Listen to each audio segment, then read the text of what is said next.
మొత్తం నేనే తాగేస్తా, ఎవరు లేరు ఇప్పుడు నా పక్కన. చరణ్, తాగకుండా ఎక్కేసినట్టుంది.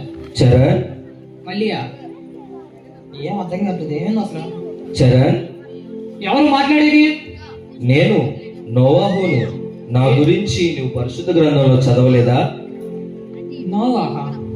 నోవాహు నాకు ఫ్రెండ్స్ కూడా ఎవరు లేరు నోవాహు పేరుతో.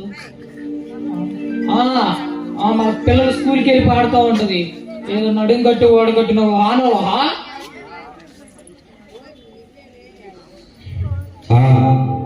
నేనే.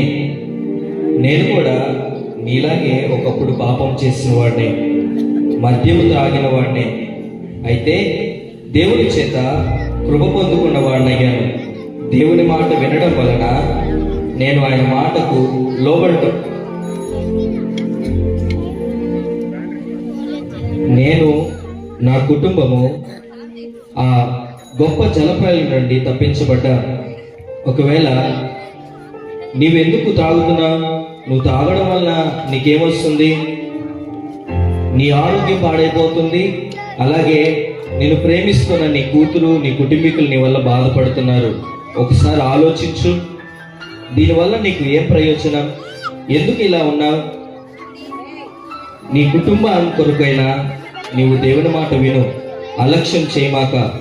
ఆలోచించు, ప్రార్థన చేసుకో.